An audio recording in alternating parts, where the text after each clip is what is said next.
kakati bajjo omugejjo gumumenya agukooye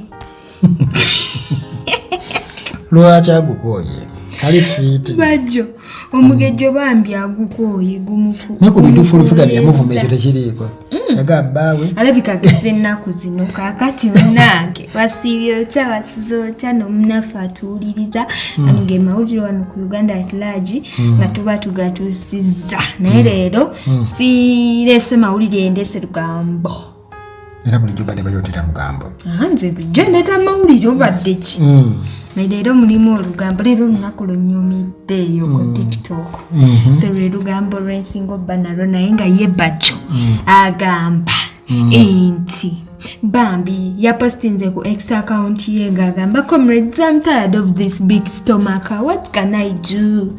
I'm trying to eat little food. I no longer do supper, but I develop ulcers. I run every day, and it has refused to go. I don't want to use chemicals. I might develop cancer. Any good Samaritan to help me? I'm here. You're there? Help him. Agende mu toilet.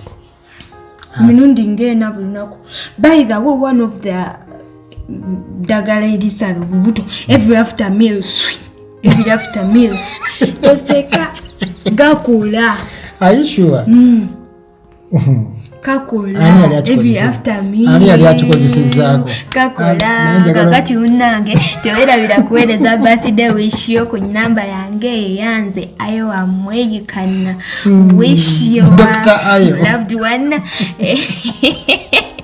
a birthday via that number and don't forget to subscribe, like, share and comment. We're always here waiting for you. Don't forget the notification bell so that you get notified anytime we post.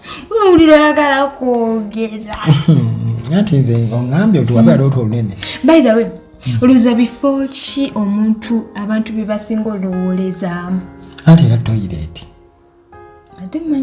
ekigeze naawe olowolezaayo ndisaa njogera mu toilet totera ntera kikirira ku remote gwe ku remote kale nze mbeera eno nga njagala kugenda kwegiragiramu wali kwetebuluza nga nkikirira ku remote naye gwe wenali omuto ambeerawo nentunula abantu abakulu neneebuuza kati ne bamaama ne bataata nabo bagenda manju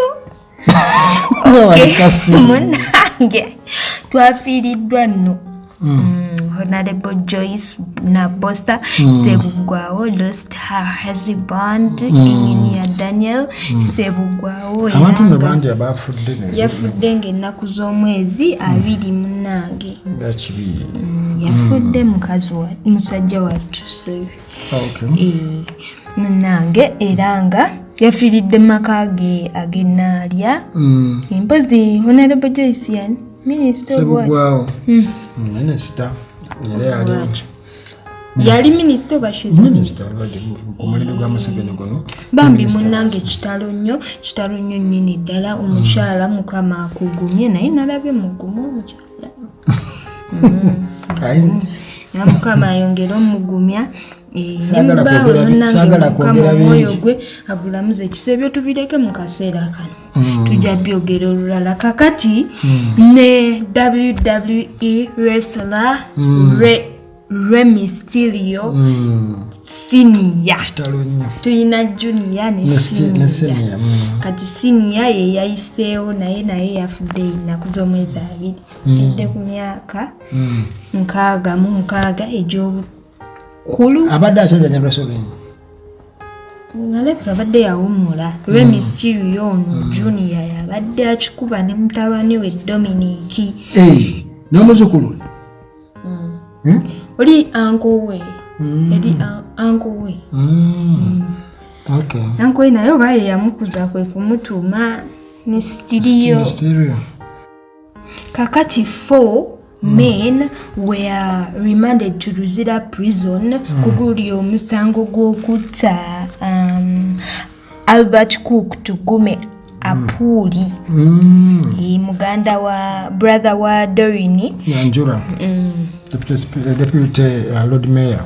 Jukira nti batta oyo muganda wa Doreen nani Noah Boda. Noah Boda amaana afa. Bamukuba essasa nti naye yali agezaako kubanga alabululu. Era mulabula kutaasa yagezaako kutaasa bambi. Baba bazeeyo mu komera mpaka ng'ennaku z'omwezi 14 omwaka ogujja mu January.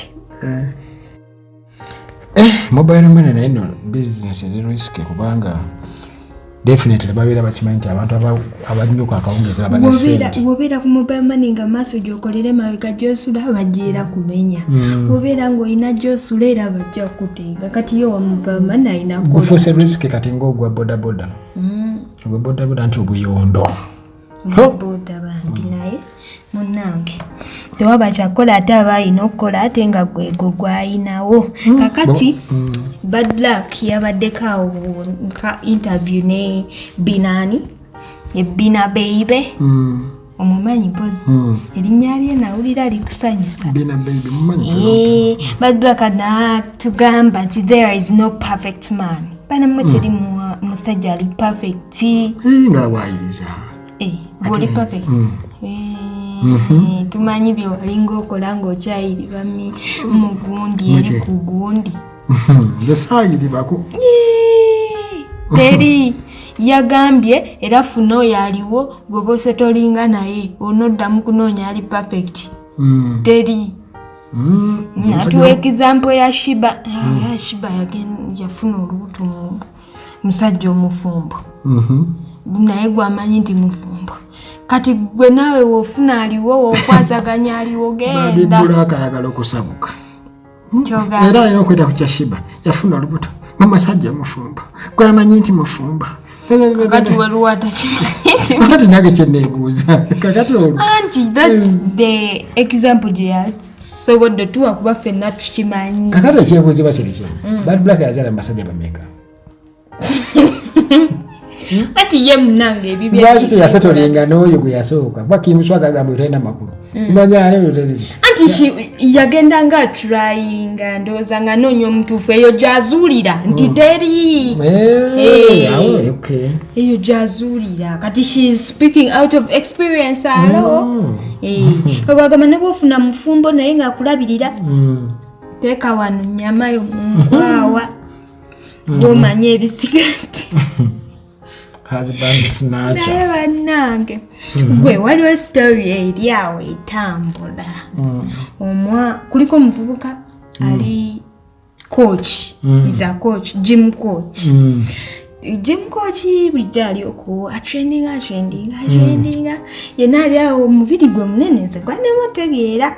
Akola mu gym naye yanemutegeera. Ennyama yasiba nnene. Kirabika waliyo abakola ennene oba n'entonotono.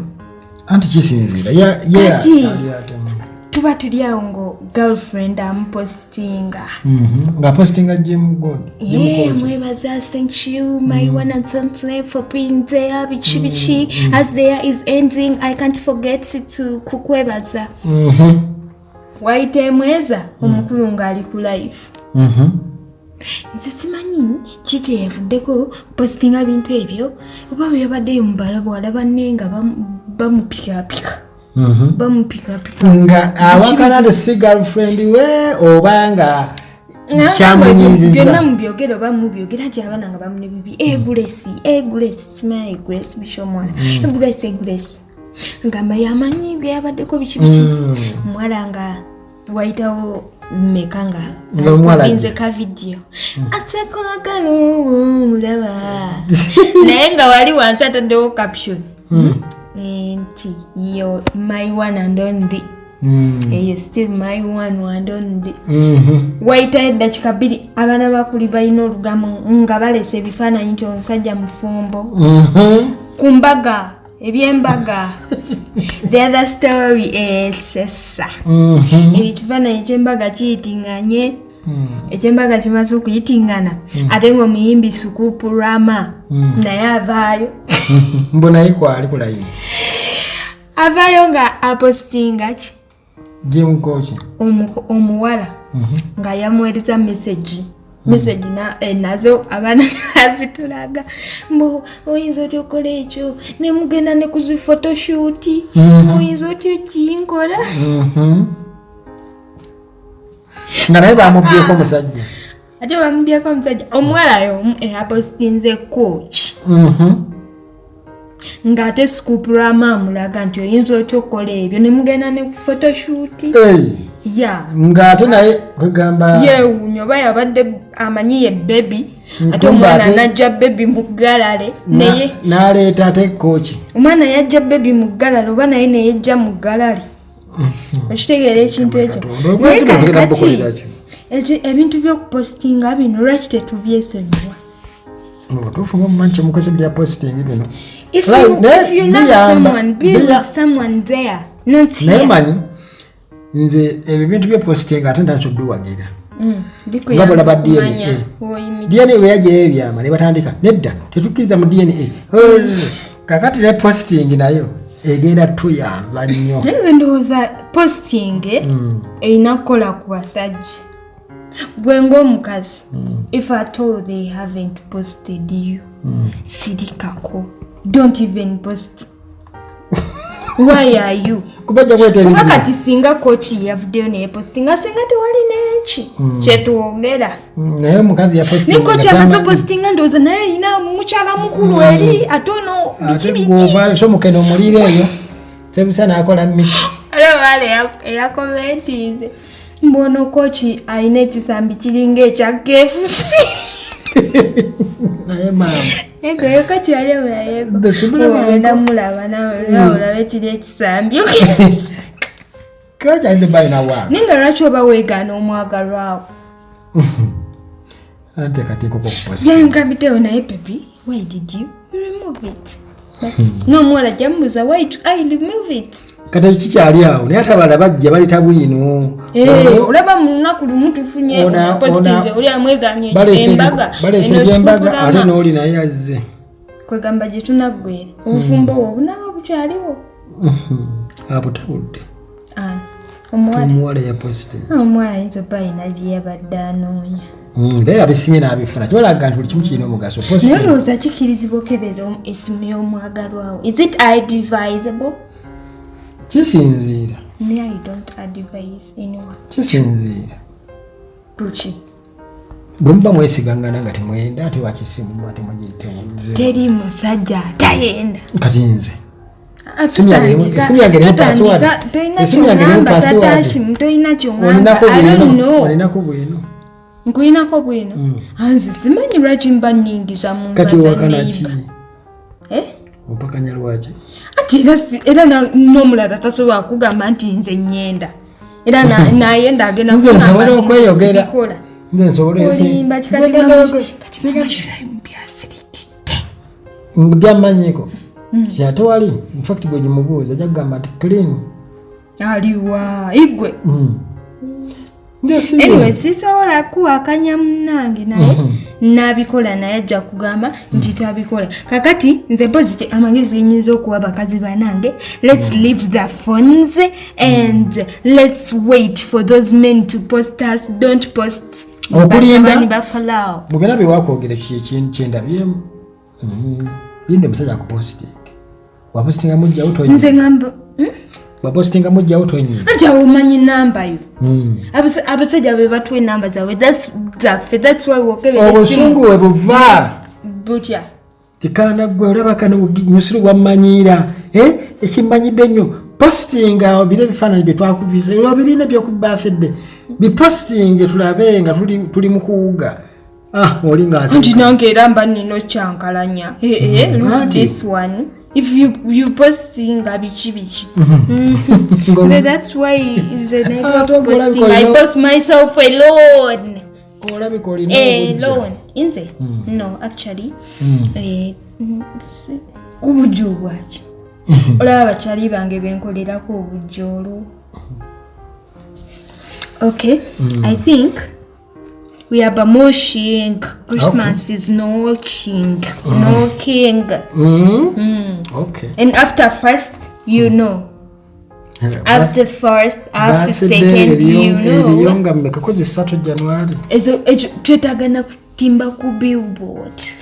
The queen is born. Niba ekirabo kyengenda kuwa. No. Nagenda kwali ku bikondo wali amapapaali. Hani. Kasi amapapaali gasabula emimwa. Ngira kugwe papaali. Kasi we. Ne fene ngira musosola. Fene.